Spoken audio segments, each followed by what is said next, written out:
नमस्कार दोस्तों। आज तारीख है 21 अगस्त 2026 दिन शुक्रवार। तो चलिए आज के मुख्य समाचार में देश और दुनिया की तमाम बड़ी खबरों पर नजर डालते हैं। राजीव गांधी जयंती पर पीएम मोदी समेत नेताओं ने किया याद। पूर्व प्रधानमंत्री राजीव गांधी की जयंती के मौके पर पीएम मोदी ने एक्स पर पोस्ट कर उन्हें श्रद्धांजलि दी। वहीं सोनिया गांधी, मल्लिकार्जुन खड़गे, राहुल गांधी, प्रियंका गांधी और रॉबर्ट वाड्रा ने दिल्ली के वीर भूमि पहुंचकर राजीव गांधी को पुष्पांजलि अर्पित की। कई नेताओं ने उन्हें याद करते हुए श्रद्धांजलि दी। लद्दाख में हाई कोर्ट की बेंच को मंजूरी, केंद्र सरकार का बड़ा फैसला। केंद्रीय गृह मंत्री अमित शाह ने गुरुवार को बताया कि प्रधानमंत्री नरेंद्र मोदी की अध्यक्षता में केंद्रीय मंत्रिमंडल ने लद्दाख में जम्मू कश्मीर हाई कोर्ट की बेंच स्थापित करने को मंजूरी दे दी है। इस फैसले से लद्दाख के लोगों को न्यायिक सेवाओं के लिए दूर जाने की जरूरत कम होगी। हाई कोर्ट की बेंच बनने से क्षेत्र में न्याय तक पहुंच आसान होगी और लोगों को कानूनी मामले के निपटारे में सुविधा मिलेगी। केंद्र के इस फैसले को लद्दाख के लिए अहम कदम माना जा रहा है। मिर्जा फखरुल इस्लाम आलमगीर होंगे बांग्लादेश के नए राष्ट्रपति। बांग्लादेश में 35 साल बाद संविधान के तहत हुए राष्ट्रपति चुनाव में मिर्जा फखरुल इस्लाम आलमगीर ने जीत दर्ज की। उन्हें 255 वोट मिले, जबकि 11 दलों के गठबंधन के उम्मीदवार ओली अहमद को 88 वोट मिले। सीईसी एएमएम नासिर उद्दीन ने फखरुल को विजेता घोषित किया। उनका शपथ ग्रहण आज शाम बंग भवन में होगा। सिम कार्ड्स पर सरकार हुई सख्त। दूरसंचार विभाग ने टेलीकॉम कंपनियों को निर्देश दिया है कि वे सरकारी डिजिटल इंटेलिजेंस प्लेटफॉर्म पर मौजूद यूजर्स की तस्वीरों का इस्तेमाल करें, ताकि तय सीमा यानी 9 सिम कार्ड से ज़्यादा कनेक्शन लेने वालों पर रोक लगाई जा सके। इस नए सिस्टम के तहत जिनके पास पहले से ही तय लिमिट के बराबर कनेक्शन है, उनकी पहचान के लिए उनकी एक तस्वीर 23 अगस्त से डीआईपी प्लेटफॉर्म के जरिए उन्हें उपलब्ध कराई जाएगी। जम्मू कश्मीर को अमेरिकी राजदूत ने बताया भारत का अहम हिस्सा, भड़का पाक। भारत में अमेरिका के राजदूत जॉर्जियो गोर की ओर से जम्मू कश्मीर को भारत का महत्वपूर्ण हिस्सा कहने पर पाकिस्तान बौखला गया है। पाक विदेश मंत्रालय ने इसके खिलाफ पाकिस्तान में अमेरिका की प्रभारी राजदूत नताली बेकर को तलब करके सर्जियो गोर की टिप्पणी का विरोध जताया। पाकिस्तानी विदेश मंत्रालय ने कहा कि जम्मू कश्मीर एक अंतर्राष्ट्रीय स्तर पर मान्यता प्राप्त विवादित क्षेत्र है, जिसका अंतिम फैसला होना अभी बाकी है। जम्मू कश्मीर में 14 जगह बादल फटा, 4 की मौत। जम्मू कश्मीर में 14 जगह बादल फटने से भारी तबाही हुई।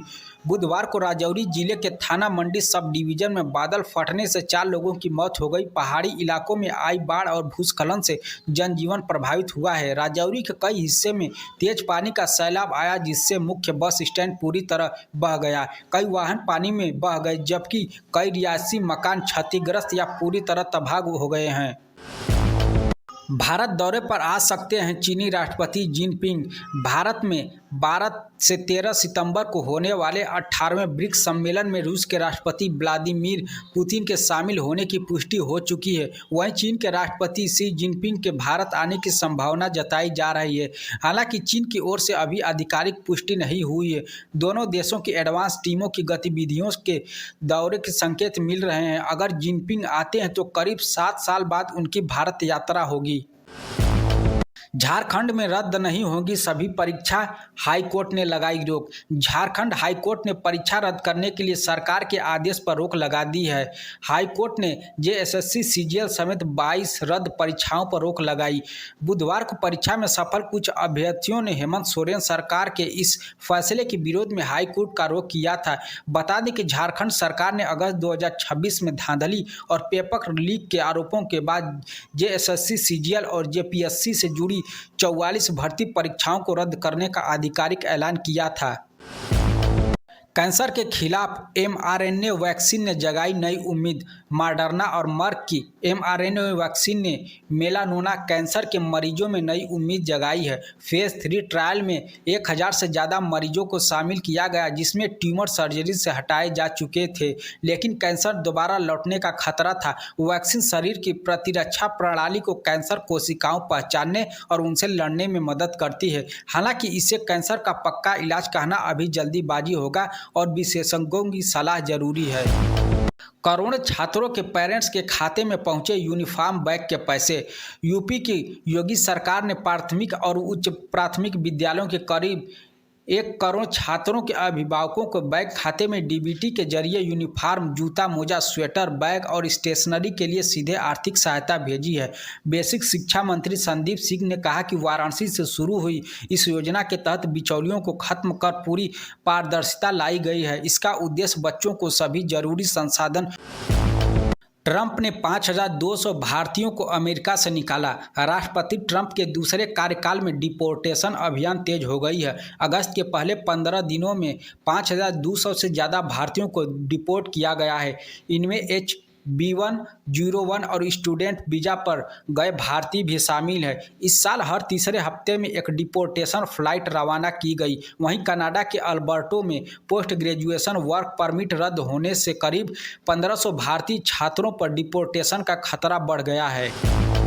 जेल में बंद कांग्रेस नेता सज्जन कुमार की मौत। पूर्व सांसद और कांग्रेस नेता सज्जन कुमार के तिहाड़ जेल में निधन की खबर सामने आई है। उन्हें दिल्ली के सफदरगंज अस्पताल में बेहोशी अवस्था में लाए जाने की जानकारी है। हालांकि उनकी मौत की अभी स्पष्ट पुष्टि नहीं हुई है। सज्जन कुमार 1984 सिख विरोधी दंगों से जुड़े मामले में उम्र कैद की सजा काट रहे थे।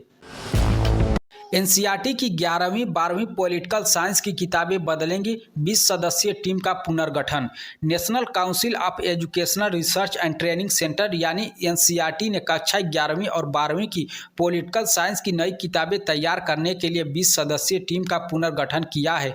नई टीम को राष्ट्रीय शिक्षा नीति 2020 और national curriculum framework for school education के अनुरूप पाठ्यक्रम को अंतिम रूप देने और नई पाठ्य पुस्तकें तैयार करने की जिम्मेदारी दी गई है। इस प्रक्रिया के तहत 11वीं और 12वीं के छात्रों के लिए पॉलिटिकल साइंस की किताबों के पाठ्यक्रम और सामग्री में बदलाव किए जा सकते हैं।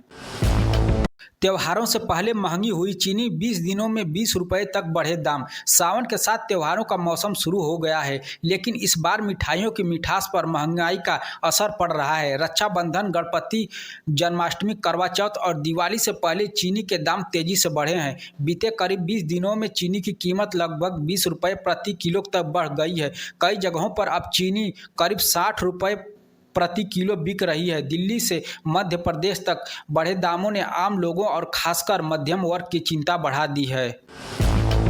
चढ़ावा चोरी मामले में चंपत राय का बड़ा दावा। नृपेंद्र मिश्रा पर लगाए गंभीर आरोप। अयोध्या के राम मंदिर में चढ़ावे की चोरी के मामले के बीच तीर्थ क्षेत्र ट्रस्ट के पूर्व महासचिव चंपत राय ने 9 पन्नों में 33 बिंदुओं वाला बयान जारी किया है।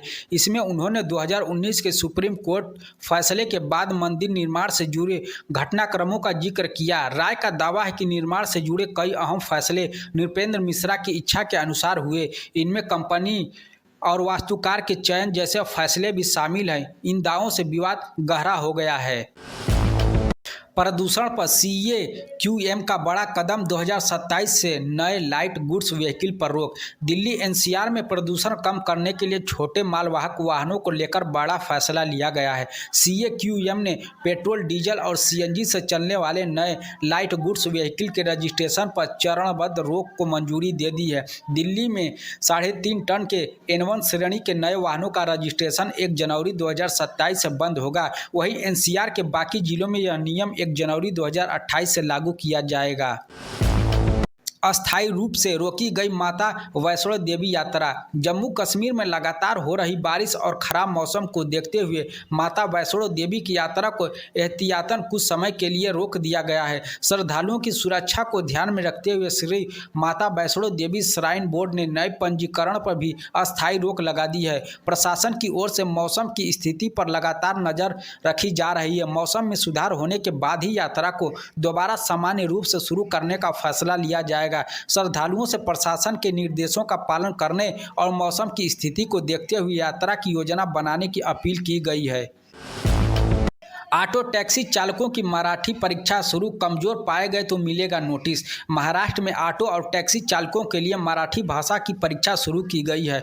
मुंबई के दादर ईस्ट में आरटीओ अधिकारियों ने चालकों की मराठी की व्यवहारिक जानकारी जांची। परीक्षा में कमजोर पाए गए चालकों को मराठी सीखने के लिए 1 महीने का समय दिया गया है।